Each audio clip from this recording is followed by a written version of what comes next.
I present for you Judge Rodolfo Garcia.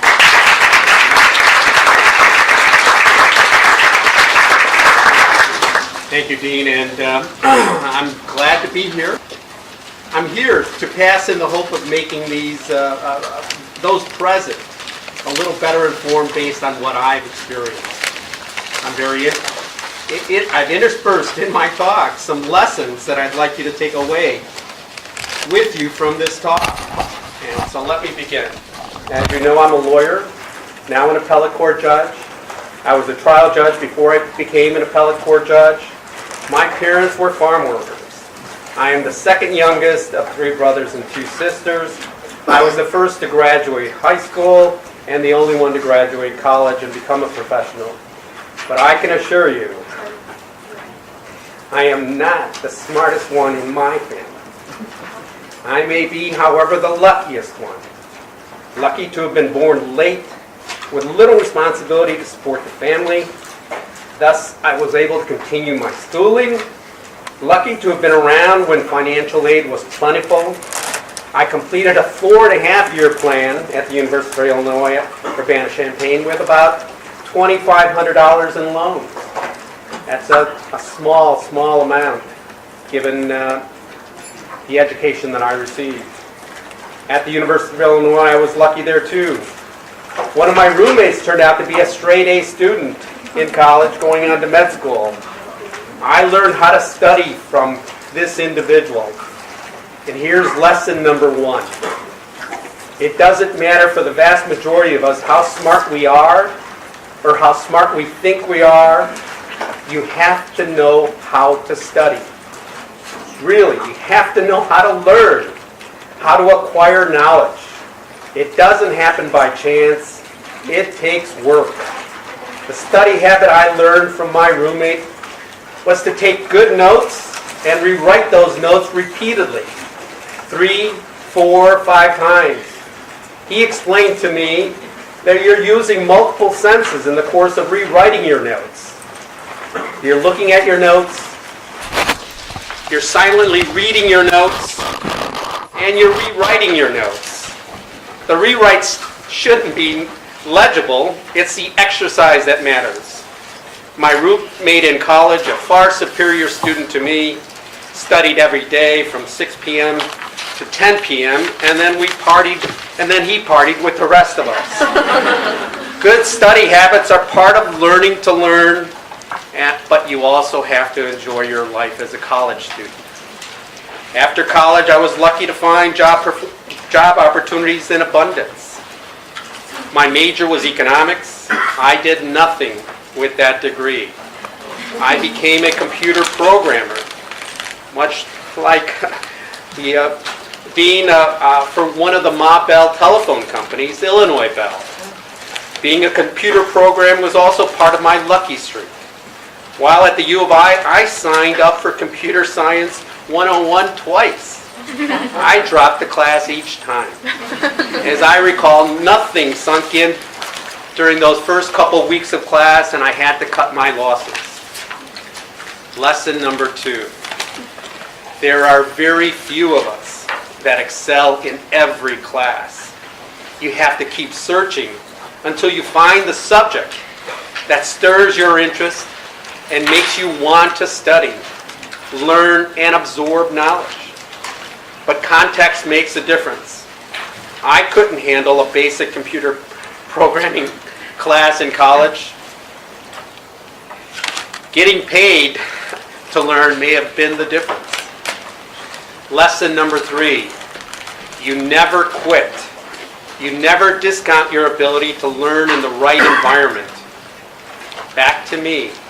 Computer programming was not what I wanted to do in my life. I wanted to be a lawyer.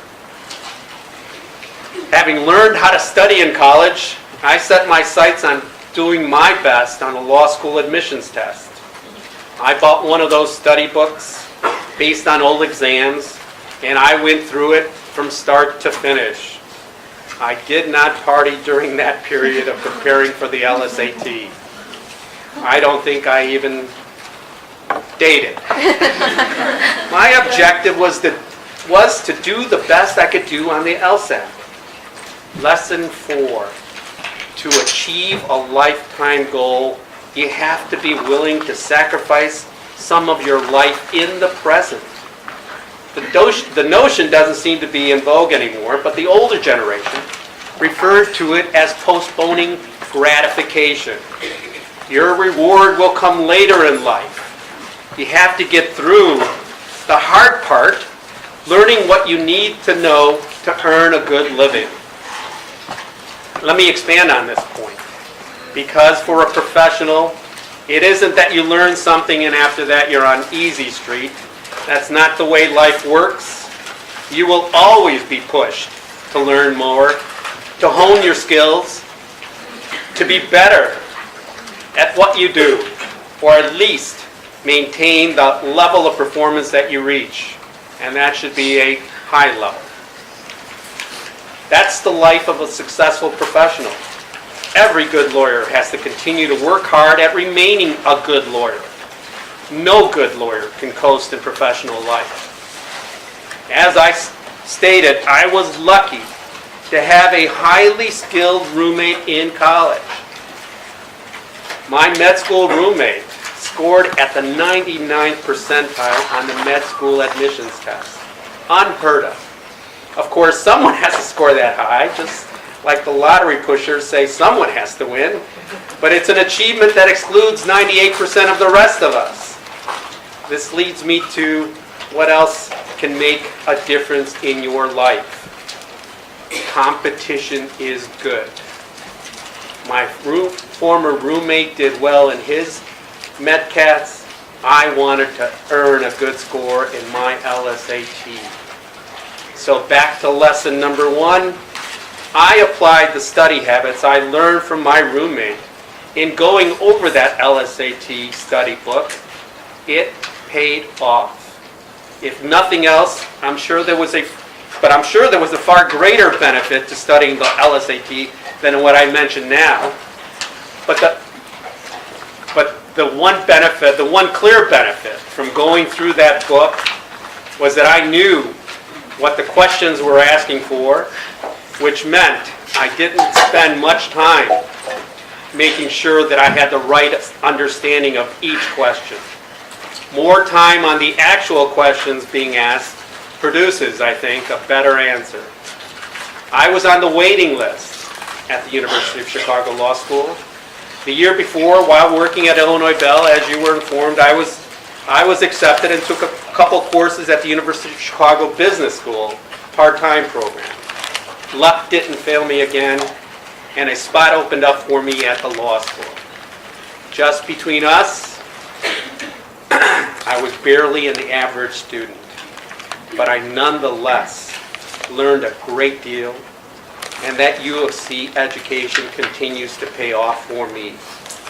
As for most things, the benefits you derive from an education is directly related to the effort you put in.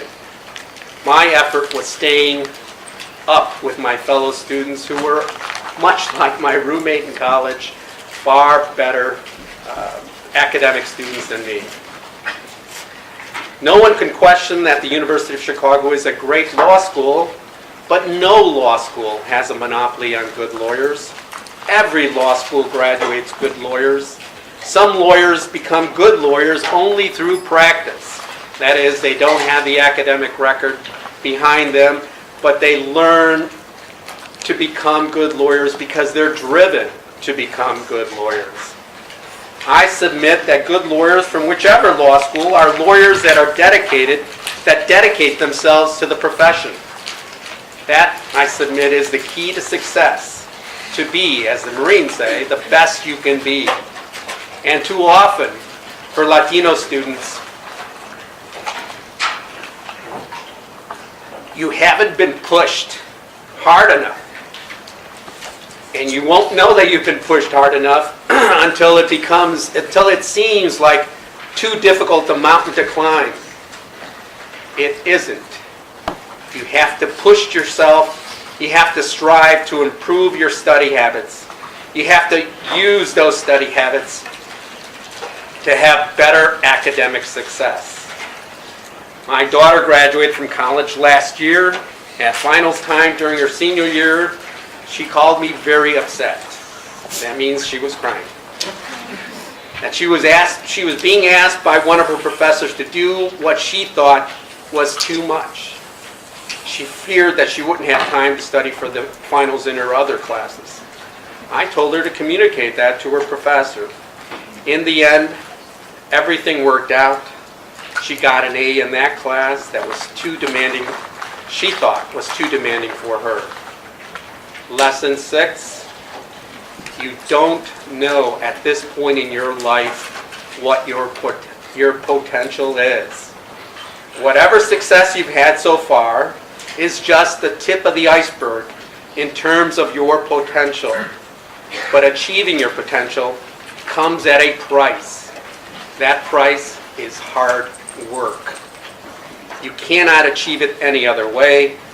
You have to know that you've been pushed and prodded before you can say you're approaching your limit or your potential, your real potential. And sometimes being pushed and prodded means getting C's and hopefully not more than one D, and I speak to that. Because getting a C or even that one D is a marker saying that you haven't learned enough because you haven't worked hard enough. So I graduated from law school last century in 1981. After a short stint as an assistant attorney general in the criminal appeals division in the Illinois Attorney General's office, I went out into private practice, first as an associate and then eventually into my own private practice. And I had good mentors in my private practice, more than several, I'm sure. But I continued to learn. And it's only then that I started down the path of becoming a good lawyer. Eventually, I opened my law office in the little village neighborhood of 26th and Pulaski. I also had an office for a short time in the far south side Hispanic community at 95th and Commercial. I practiced a long time by myself, but I always kept myself aware of the hard work it takes to be a good lawyer in any one case. As a sole practitioner, you have to do everything yourself. You have to deal with every client, research every issue, and appear at virtually every court appearance. It's a demanding life, but it can also be very rewarding because you help. There are few things more rewarding than a grateful client for a job well done. My understanding is that there are basically two groups here, high school students and undergraduate students. I have some additional comments directed at each group. To the high school students, there was a segment on NPR yesterday regarding an 18-year-old Hispanic high school student that 4 years ago was asked when she was in her senior year in high school who she was planning to vote for in the presidential election. We find out now in yesterday's interview that in 2008 she voted for Senator John McCain over our own Senator Barack Obama. Now, in 2012, she was in her last year of college. And it's her description of that experience, that college experience, which I think you, as a high school student, should keep in mind. She said her college experience was transformative. She is now a true blue Democrat with a big D. But I'm not advocating being a Democrat, although I am one. And I'm saying that college experience can be transforming. It can add to your life far beyond that which you currently know. You will make lifelong friends and possibly meet your future spouse. It will make you an adult in control of your own life. I don't mean to sound a little over the top, but a college experience can give you an insight into a life worth living, to improving yourself, to getting to know yourself in relation to others as well. I often say that my college experience, my college years were the best years of my life not because I had everything I wanted or because I was most content, but because it set me down a path that I might not otherwise have found. You will not regret going to college, but there are other paths to self-fulfillment as well, such as the military or training to be a skilled artisan, a chef, a carpenter, an airplane mechanic, to name just a few. My comments directed at the college students are similarly pragmatic. You will need to find a study of course in which you do better than in the other courses you've taken. Then you need to study hard and learn as much as you can in that area of study. I can assure you that I did not excel in all my college classes. I was unlike my straight A roommate. In fact, I was probably a C student in classes outside of math and econ. But I got my A's in econ. And when it came to applying to law school, my good grades and my choice of study were probably given much more weight than my average grades in the other courses. The reason is that my good grades reflected my ability to perform well when sufficiently motivated. Of course, the courses I took in the last year and a half of college were pretty much all econ related, so to that extent maybe my good grades simply reflect that I was a late bloomer, and I suspect there are possibly a lot of late bloomers present here because you've never been pushed enough. You don't know how far you can go. However much time you have left in college, I suggest that you demonstrate or you adopt a new commitment to good academic performance. Here are my last tidbits of advice. You need a dictionary. Every college student should have access at home or in your dorm room to a good dictionary, and you need to use it. There are many words I still don't know the definition to, even though I may have seen the words many times. Each time you see such a word you can't define, you need to look it up. Eventually, that exercise will expand your vocabulary, and almost without thinking, those words will become part of your everyday vocabulary. Here's a new word for me, lacuna. I had to look it up twice because I couldn't recall what I read the first time. It means a blank space, a missing part. I haven't used it in a sentence yet, nor do I think I could. But I know what it means now. You also need a thesaurus for much the same reason. There are nuances in words that are very similar. You need to understand what those nuances are. You need to be informed. Read the newspaper daily, even if it's only the college newspaper. Listen to the radio. Listen to the news on the radio. Music is something else. I like, and I'm a member of NPR, and our local station is WBEZ 91.5 on your FM dial. Register to vote and vote. Having said all this, each one of you college students considering a career in the law have to think very seriously about that choice. As the news has told us, many law schools have been sued based on a claim that they misrepresented job placement upon graduation. That is not a concern for others. That has to be your concern. You cannot go deeply into debt and expect to pay off that debt without a job. Nor is private practice a good career first choice out of law school. Hardly any law school grads can handle everything that comes with being on your own.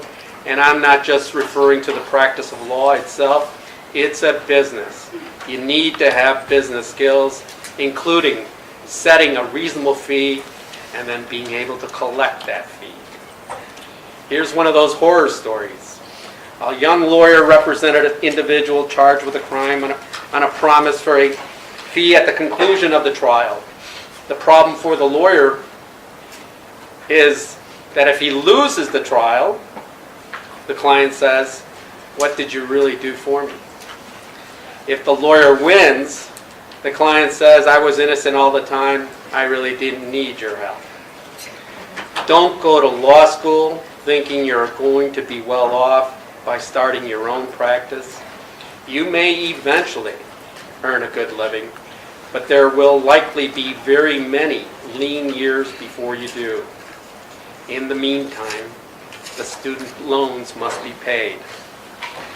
I don't want to end on a sour note, so let me say this.